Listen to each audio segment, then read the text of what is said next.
Salut, bienvenue dans ce nouveau numéro de Step Back, le podcast de la rédaction basket de l'équipe. Je vous le dis, comme je le pense, je suis heureux de vous présenter ce 15e épisode de la saison car il concerne l'équipe de France. Nos très chers bleus, petit rappel, pendant longtemps on n'a pas eu l'occasion de parler de la sélection nationale en dehors de l'été, mais depuis 2017, la FIBA, la Fédération Internationale, a réintroduit des fenêtres pendant la saison de club où petits et grands pays du basket jouent leur place dans les tournois internationaux. Ça a été les qualifs pour la Coupe du Monde jusqu'à l'an dernier. Là, on part pour celle de l'Euro 2021, avec pour débuter 2 matchs, Allemagne-France ce vendredi et France-Monténégro lundi au Vent d'Espace. Alors vous le savez, il ne faut pas s'attendre à voir jouer Rudy Gobert, Evan Fournier ou Nando De Colo, puisque la plupart des médaillés de bronze de la dernière Coupe du Monde ne sont pas libérés, ni par la NBA, ni par l'Euroleague.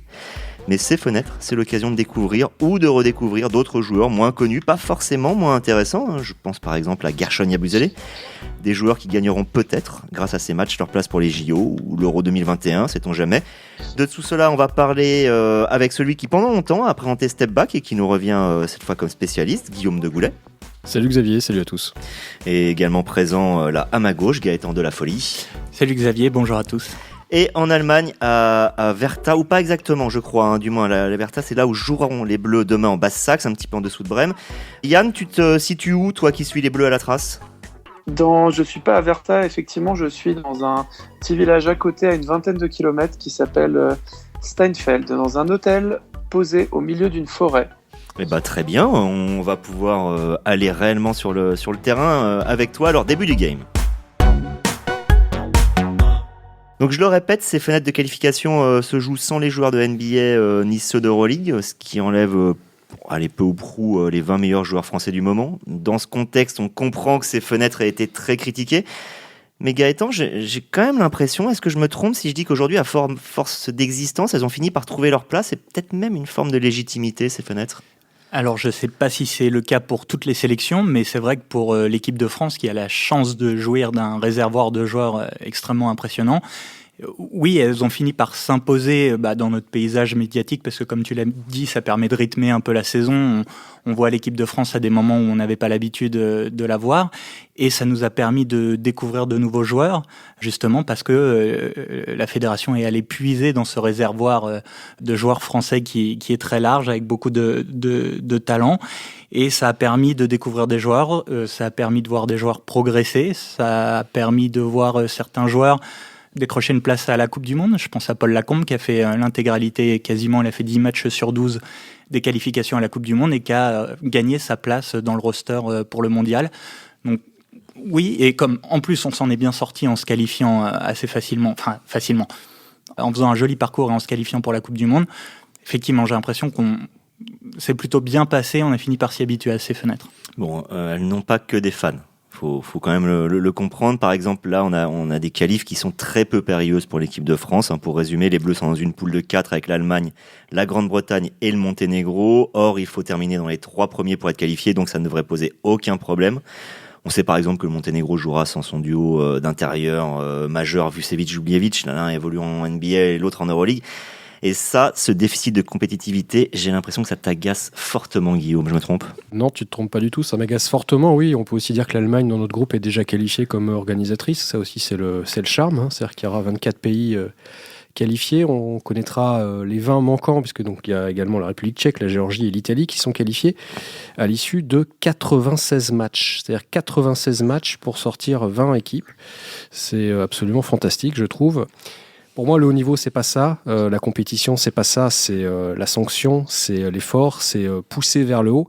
Et là, je trouve que ces qualifications, autant les qualifications à la Coupe du Monde, effectivement, avaient pu être intéressantes, autant celle-ci pour l'Euro 2021 s'annonce absolument inintéressante de mon point de vue. Et à tous ces matchs dont tu parles, il faut rajouter, par exemple, la Grande-Bretagne qui est dans notre groupe a fait des pré-qualifications avant d'arriver jusqu'au groupe de qualification avec nous. Mais ça, à la limite, qu'il y ait plusieurs tours de qualification en fonction du niveau des pays, j'ai envie de dire, c'est globalement logique. Le basket est un sport mondial, international, oui, là on est sur l'Euro, c'est un sport global à l'échelle du continent européen, on n'est pas sur du hockey sur glace, du handball ou du rugby.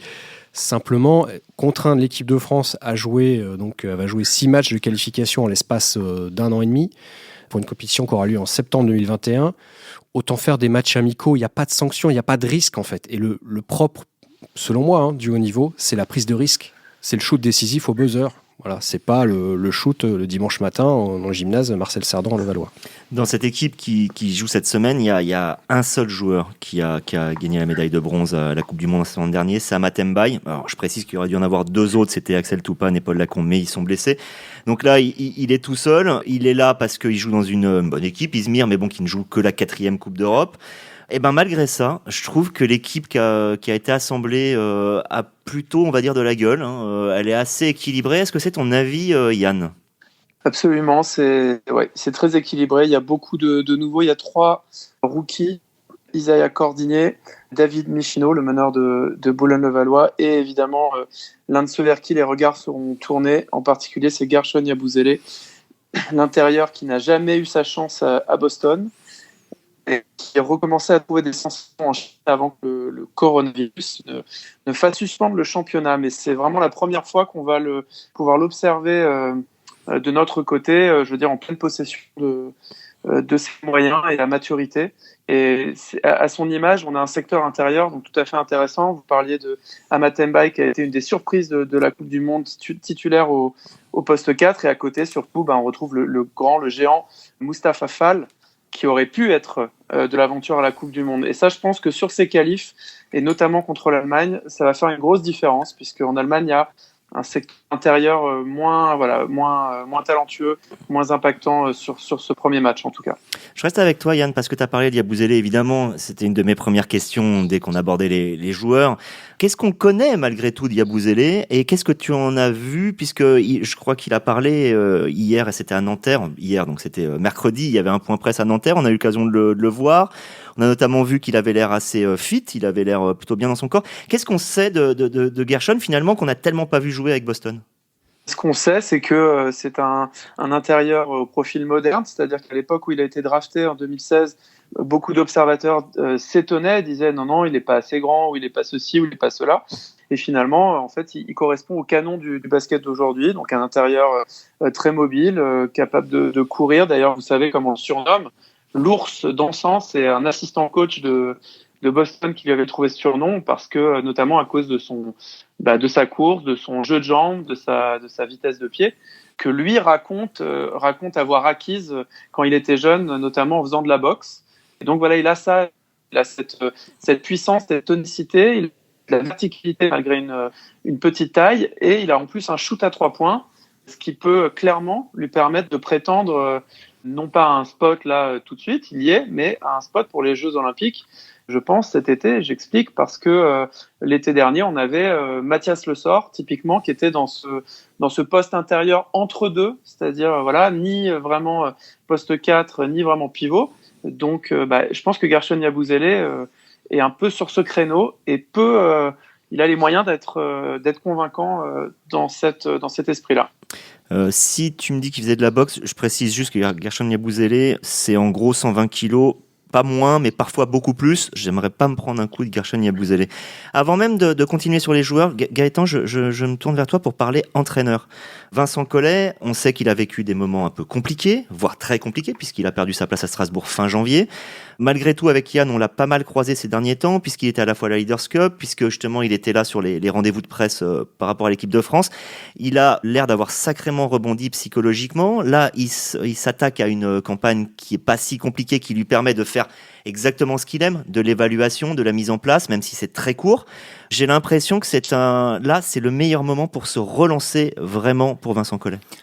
Se relancer, oui, c'est certain. Il a, comme tu l'as dit, il a été évincé à Strasbourg, donc il a pleinement sa tête et son esprit entièrement tournés vers l'équipe de France et vers les Jeux Olympiques pour lesquels l'équipe de France est déjà qualifiée et qui se rapproche rapidement. Il est dans cette optique de construire en vue de ces JO aussi et de tester certains joueurs. Alors Yann a parlé de Gershon Yabusele, peut-être qu'un Axel Bouteille aussi sur le poste 3 il y a peut-être une place de 12e homme à gratter. C'est peut-être aussi les fenêtres, l'occasion de tester, d'observer des joueurs.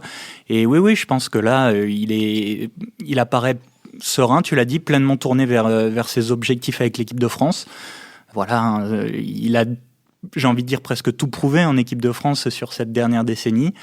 Alors après, est-ce que les Jeux seront son dernier barreau d'honneur ? Est-ce qu'il continuera après ? Ça, c'est une autre question, mais oui, là, effectivement, c'est la bonne campagne pour lui pour se relancer.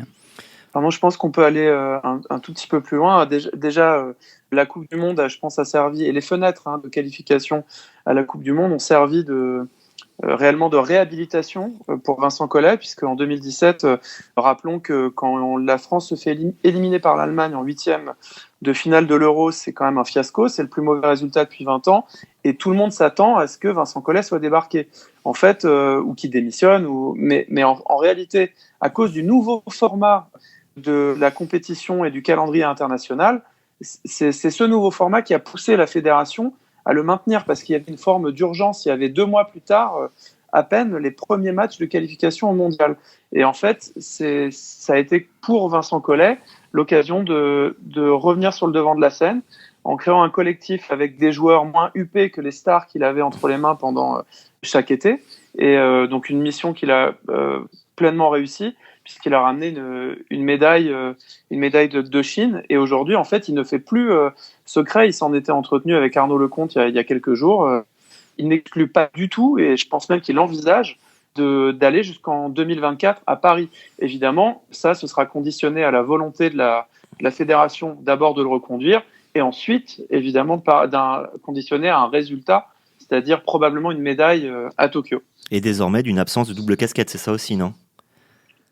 Ça, c'est un peu plus flou. Ouais, je ne serais pas catégorique là-dessus, parce que c'est un entraîneur, il a toujours aimé... la question s'était déjà posée, et finalement, vous vous en souvenez, il était retourné à Strasbourg, alors qu'il avait, dans un premier temps, déclaré qu'il resterait entièrement tourné vers sa mission fédérale. Donc, attendons de voir. Guillaume, je t'énerve pas. Je vais juste titiller un tout petit peu, puisque tu as dit ce que tu pensais de ce format-là très précis des qualifications de l'Euro. C'est pas les qualifications en général, c'est celle de l'Euro. Mais on a parlé des Axel, puisqu'il y a plusieurs Axel. Là, il y a Axel Bouteille, il y a Axel Julien. Axel Julien qui a été très très bon, qui est très bon cette saison en général, qui a été encore meilleur à la Leaders Cup. Le fait d'avoir un bon joueur du championnat de France qui a sa chance en équipe de France avec des responsabilités, Vincent Collet l'a annoncé hier. Moi, j'aime bien ce système à l'ancienne, dans lequel finalement les résultats du moment permettent de promouvoir, là où ces dernières années, on avait parfois des joueurs qui ne jouaient pas en NBA, mais qui par leur statut faisait qu'ils arrivaient tout le temps en équipe de France à la fin, et on barrait la route à des joueurs qui avaient vécu des très bonnes saisons dans des clubs un peu moindres. Ce qu'on vit là, c'est finalement un peu ce qu'on vit dans des sports que tu connais très bien, comme le volley ou le hand. C'est peut-être pas si mal, non ? Mais je sais pas, Axel Julien, il fait effectivement une très belle saison. Espérons que ces fenêtres ne soient pas pour lui l'occasion de se blesser, parce qu'on peut imaginer les conséquences directes pour son club, par exemple. Il va Dijon. pas... Bien sûr, Dijon, ils sont 2 du club de Dijon d'ailleurs en équipe de France. Je pense que c'est une rareté qu'on peut souligner. Moi, encore une fois, je vais revenir sur ce que je disais tout à l'heure. Ce qui m'intéresse dans le haut niveau, c'est le haut niveau, c'est-à-dire de se confronter aux meilleurs, et pas aux meilleurs, moins les meilleurs de la NBA, moins les meilleurs de l'Euroleague, moins les meilleurs de l'Eurocoupe, pour résumer. C'est intéressant effectivement pour Axel Julien dans sa progression de dire « je suis international, je suis capable de mener l'équipe de France ».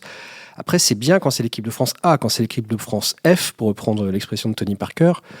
Perso, ça m'intéresse un petit peu moins. C'est de l'équipe de France A prime, en fait, pour le dire autrement, sur des matchs où finalement le résultat n'a pas beaucoup d'incidence. Que l'équipe de France aille s'imposer. Sauf s'ils perdent demain en Allemagne. Auquel cas, ça commencera peut-être un peu à cogiter. Oui, peut-être, mais on l'a dit dans ce format, les 3 premiers passes, donc qui gagne 87-78 ou qui perd 78-87, pour moi c'est bonnet blanc et blanc bonnet. Il n'y a pas de sanction en fait, c'est ce qu'on reproche à certains sports, notamment le rugby, tout en destination. Vous êtes premier, vous êtes 6e, de toute façon l'année suivante vous redisputez la même compétition. Il n'y a pas de sanction. Le sport de haut niveau, je le répète, pour moi c'est la sanction sportive. Là, Axel Julien, meneur titulaire à l'Euro 2021, ou en tout cas 2e meneur, pourquoi pas ? Là, oui, là, il y aura de la progression. Parce qu'il y aura de la pression, il y aura de l'exigence du résultat et le ballon pèsera beaucoup plus lourd. Sur un match comme ça en Allemagne, c'est juste un match amical. Et pour reprendre les 2 sports dont tu parlais tout à l'heure, le volley et le hand, ces qualifications à l'Euro 2021, pour moi, ça s'apparente à de la Ligue mondiale ou à de la Golden League, bon, tout simplement. D'accord. Et Gaëtan, on a parlé d'Axel Julien. Là, Guillaume a donné son avis. Il y a Axel Bouteille aussi qui va pouvoir être expérimenté en équipe de France. Là, on est encore sur un sujet extrêmement intéressant parce que c'est un joueur qui, disons-le franco, n'avait pas le niveau pour postuler réellement à l'équipe de France jusqu'à maintenant. Il jouait en France jusqu'à l'été dernier. Là, il est parti à Bilbao. Tout d'un coup, il explose. Raconte-nous un peu ce qui s'est passé avec Axel Bouteille, qui fait qu'aujourd'hui, on va en faire un des leaders de jeu de l'équipe de France sur cette fenêtre. Il a déjà joué pendant les fenêtres pour la Coupe du Monde. Tu as raison. Il avait un rôle d'appoint. Là, il va avoir un rôle de leader de jeu. C'est moi qui posais la question à Vincent Collet. 49 points marqués. Hein. Oui, c'est vrai. Ouais. C'est vrai. Mais après, tu le mets dans des temps de jeu extrêmement répartis à l'intérieur de l'équipe de France où on a un certain nombre de joueurs assez étonnants qui ont marqué jusqu'à 18 points par-ci, 19 points par-là, des répartitions en fait. Et donc, on ne peut pas dire qu'à part peut-être un Axel Julien qui était vraiment meneur titulaire du début à la fin, ce qui aurait pu être le cas pour Moustapha Fall si c'était pas blessé. Donc, ce qui fait qu'il a baissé dans la hiérarchie, c'était, on va dire, chacun prenait son rôle au fur et à mesure. On va revenir sur Axel Bouteille avec toi, Gaëtan. Axel Bouteille, c'est l'histoire d'une progression assez linéaire. À Châlons, on l'a vu grandir petit à petit. Ensuite, il est parti jouer la Coupe d'Europe, l'Eurocoupe avec Limoges. Il a continué de grandir un peu comme ça au sein du championnat de France. Il a eu ses premières sélections en bleu, où il avait un rôle, alors comme tu dis, d'appoint. En tout cas, c'était pas lui le leader d'attaque des Bleus, rôle auquel il pourrait prétendre éventuellement sur cette fenêtre. Et puis, cette bonne saison avec Limoges sur le plan individuel lui a permis de s'ouvrir les portes de l'étranger, ce qui reste un objectif pour beaucoup de joueurs français, ce championnat très prestigieux qu'est le championnat espagnol. Donc, il a rejoint Bilbao. Et alors, Bilbao, il y a non seulement le prestige de jouer en Espagne, mais c'est un club important qui a joué l'Euroleague jusque récemment avec une salle immense, une grande ferveur derrière. Donc, c'est une expérience qu'il voulait vivre au-delà du challenge sportif. Et là-bas, il est tombé sur un coach qui lui laisse énormément de liberté, qui dit Axel Bouteille, c'est un artiste, c'est un instinctif, il a besoin d'avoir le ballon et de se débrouiller avec, quoi. C'est pas forcément un joueur de système long, c'est plutôt un attaquant d'instinct. Et dans ce système où il a beaucoup de liberté, effectivement, il explose. Il est à plus de 17 points de moyenne en championnat, quasiment 50% à 3 points, quelques gros cartons, des game winners, enfin des images qu'on a vu tourner sur les réseaux sociaux. Donc oui, c'est l'année de l'explosion. Alors après, le championnat d'Espagne, on a vu des joueurs exploser les compteurs en Espagne et retomber un peu dans l'oubli après. Tu veux dire des Français? Des Français. On pense à Edwin Jackson, Joseph Gomis. L'oubli, ce sera un peu dur, mais voilà, faire une très très grosse saison au scoring et redescendre un peu ensuite. Je pense aussi à Klemen Prepelic, qu'on a vu jouer en France à Limoges et à Levallois et qui cartonne tout parce que il a un rôle où il peut prendre les tirs en Espagne cette année. Et c'était pas le cas quand il était au bout du banc du Real Madrid. Enfin voilà, pour revenir à Axel Bouteille, il fait effectivement une très belle saison. Moi, je suis très curieux de le voir en équipe de France avec un rôle peut-être plus grand, à voir justement quel rôle il va pouvoir occuper là pendant ces fenêtres. La question, c'est de savoir s'il peut prendre un spot pour les JO ou pas, parce qu'en fait, il n'y a que ça qui nous intéresse. Je suis désolé, ces qualifications à l'Euro 2021. Effectivement, non, mais Guillaume a raison. En fait, cette fenêtre internationale s'apparente à une revue d'effectifs pour les Jeux Olympiques de Tokyo, clairement. Parce que même si on perdait ces 2 matchs, on serait quand même très très loin d'être éliminé. Et puis on pourrait toujours voir à la prochaine fenêtre, je crois que c'est en novembre, on pourrait mobiliser les troupes si jamais il y avait danger, mais personne n'y croit vraiment à ce stade. Et effectivement, Gershon Yabusele, il est là pour être observé pour ça. Moustapha Fall, il est là pour être observé également, puisque Vincent Poirier vit une saison difficile où il a été blessé, où il joue peu à Boston. Voilà, Fall remplit toutes les cases qui manquaient à l'équipe de France l'été dernier, à savoir du jeu au poste bas, de la dissuasion. Ça a manqué ça à l'équipe de France, cette alternance intérieure-extérieure. Donc ces joueurs-là sont là pour montrer qu'ils se comportent bien dans le contexte international, s'entraîner avec le groupe pour assimiler le plus de choses possible, parce que c'est le seul moment où c'est possible cette saison avant les Jeux. Et puis donc on a Axel Bouteille, Axel Julien qui reprennent un peu les rôles de Andrew Albici, Paul Lacombe, qui étaient dans les dernières fenêtres ceux qui ont été conservés pour la grande aventure. Mais effectivement, ce sera très compliqué pour gagner un spot, notamment du côté d'Axel Bouteille, vu la hiérarchie sur les postes arrière. Oui, on parle d'un 11e, 12e homme au JO, pas d'un membre du 5 majeur, quoi qu'il en soit. Ouais, ça c'est vrai que ça se crée souvent sur le temps long. D'ailleurs, on va élargir un petit peu le spectre parce que le thème de ce step back, c'était l'équipe de France, c'était pas les qualifs en soi. Donc l'équipe de France, ça dépasse ce cadre-là. S'il y a des places à gagner, c'est que probablement il y a des gens qui en perdront. Qui est en difficulté aujourd'hui? J'ai entendu le nom de Vincent Poirier qui fait une saison. Est-ce que si on joue peu en NBA, ça veut dire que derrière, on est un peu blacklisté pour cet été en équipe de France, Yann? Non, pour moi, c'est pas la question, c'est une question d'état de forme. Donc, soit on est incontournable, comme aujourd'hui un Nando De Colo, un Evan Fournier ou peut-être même un Nicolas Batum. Vous voyez, Nicolas Batum qui joue pas et qui score pas cette année, j'ai du mal à imaginer qu'il ne soit pas dans les 12, sauf blessure ou sauf, pas pour son expérience, pour ce qu'il peut apporter différemment. Or, les autres, on n'a pas ces garanties-là. Donc, il s'agit surtout de ça. Vincent Poirier est déjà un jeune joueur, donc passer une année à attendre et en plus en étant blessé plusieurs mois, c'est très problématique sur des postes intérieurs où en plus il est plus difficile de retrouver son rythme, je pense, tout simplement.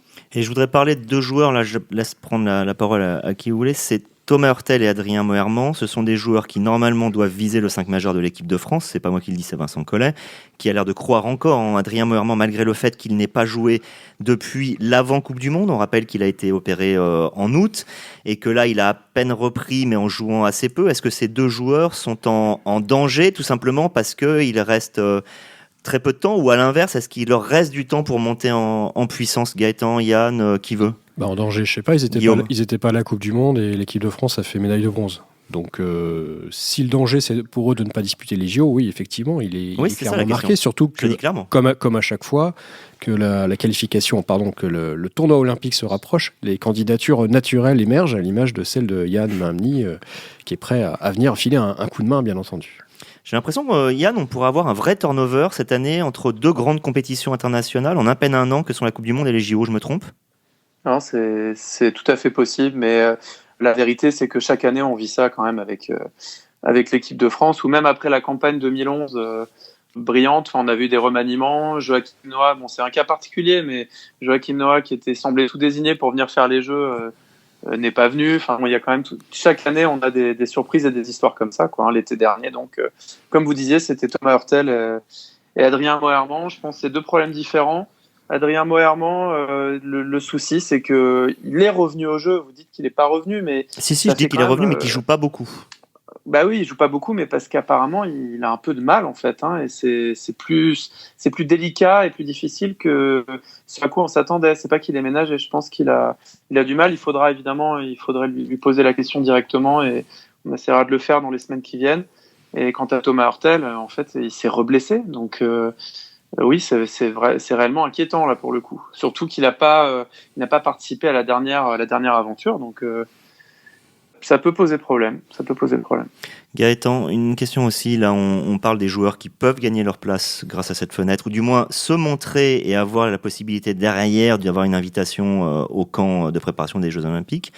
Il y a aussi des joueurs qui ne sont pas là, qui n'étaient pas en équipe de France, et je pense aux Villeurbanais. Je pense notamment, par exemple, à un joueur comme Théo Malédon, qui a fait partie de la préparation l'année dernière, à Livio Jean-Charles, qui, alors là, s'illustre là-dedans. Est-ce que c'est pas eux aussi qui pourraient prendre des places? En gros, c'est tout azimut pour essayer de trouver une place dans les 15 ou 16 qui vont être annoncés en juin pour le groupe de juillet. Oui, c'est vrai, il faut garder un œil sur les Villeurbanais. Après, Théo Malédon, s'il est drafté en juin, et il y a quand même de fortes chances, s'il est drafté en NBA, il y a peu de chances qu'il puisse faire l'été avec les Bleus. Sachant donc pareil pour Killian Hayes, même s'il voulait le voir. Je te vois pas tout à fait d'accord, Guillaume. Si, mais je pense que Killian Hayes, si Vincent Collet avait voulu le voir, je pense qu'il serait là en fait. C'est ce que je pense aussi. Je suis étonné même presque qu'il l'ait pas invité. Tu m'as coupé l'herbe sous le pied. Non, tu es étonné. Non, il faut pas être étonné puisqu'il y a eu un contentieux avec la fédération, puisqu'il a été appelé en équipe de France. Il a décliné une sélection chez les jeunes l'été dernier. Donc il y a eu une suspension. C'est également pour ça qu'il a quitté le championnat de France pour le championnat d'Allemagne. Donc on peut toujours débattre de l'opportunité ou pas de cette sanction, surtout compte tenu du fait que Killian Hayes n'est pas le seul en fait à faire faux bond aux équipes de France, jeunes ou pas jeunes. Donc en tout cas, ce qui est sûr, c'est que moi je vois pas un hasard complet. Voilà, ça me paraît difficile d'imaginer que voilà. Bon, je pense qu'il aurait été là si on avait vraiment voulu le voir. on l'aurait vu en Allemagne. Mais pour revenir sur Livio Jean-Charles, c'est un poste intéressant, le poste 4 d'ailier fort, où la hiérarchie semble toujours pas hyper bien définie, et c'est vrai qu'il fait une très belle saison avec l'Asvel d'un point de vue individuel, dans sa capacité à étirer les défenses, à shooter de loin, très fort rebondeur, très bon défenseur. Après, là, il y a Amat Sembay qui lui était à la Coupe du Monde, qui lui fait aussi une très bonne saison en Turquie. Son club est deuxième du championnat devant le Fenerbahçe. Il est All-Star en Turquie. Là, il a l'occasion de se montrer à nouveau sur les fenêtres. Donc je mettrais une petite avance à Amat Sembay dans cette course, peut-être pour le poste 4. Alors est-ce que c'est le titulaire, est-ce que c'est un autre, mais voilà, c'est deux joueurs que je vois un peu en concurrence, et le fait que Villeurbanne n'ait pas libéré ses joueurs pour cette fenêtre fait perdre peut-être un peu de points à Livio Jean-Charles, qui, voilà, s'il avait pu se montrer là en équipe de France, aurait pu être un des leaders de l'équipe de France sur cette fenêtre. Et il y a un autre élément qui va dans ton sens, Gaëtan, je pense, c'est aussi que les coachs parlent toujours, Vincent Collet notamment, parle toujours du niveau international, et il explique que qu'on joue une petite équipe ou une grosse équipe internationale, de toute façon, il y a un niveau, en fait, il y a quelque chose qui change dans l'état d'esprit, dans la manière de s'exprimer, et jusque-là, Livio a pas réussi à se mettre en valeur quand il était dans ce contexte-là avec les Bleus, même en préparation. Il n'a pas été décisif de ce point de vue-là. Alors qu'Amat Sembay, lui, a créé la surprise sans qu'on l'attende. À la Coupe du Monde, oui, parce que personne ne l'attendait. Après, est-ce qu'il y a une vraie différence de niveau entre le match d'Euroleague que l'Asvel a disputé contre l'Olympiakos et le match France-Allemagne quasiment en même temps? Je suis pas certain. Je suis d'accord avec toi, mais les coachs, en tout cas, prétendent qu'il y a une sorte de frontière, quelque chose qui est invisible ou inconscient, ou qui fait que qu'il faut trouver son rythme ou son terrain d'expression une fois qu'on revêt le maillot bleu ou le maillot international. Moi, j'ai surtout l'impression du niveau pur. Qu'on pourrait en débattre pendant des heures, et c'est pour ça que je disais que j'étais extrêmement heureux qu'on puisse parler de l'équipe de France aujourd'hui, et ce qui est quand même rarement le cas, puisque il faut se baser sur l'actualité, et il y a rarement une actualité de l'équipe de France pendant la saison de club. Je vous remercie messieurs d'avoir participé. Bon match Yann, bonne air pure de la campagne, profites-en bien, et puis merci Guillaume, merci Gaëtan d'avoir été présent ici à Boulogne, et à bientôt pour un nouveau Step Back.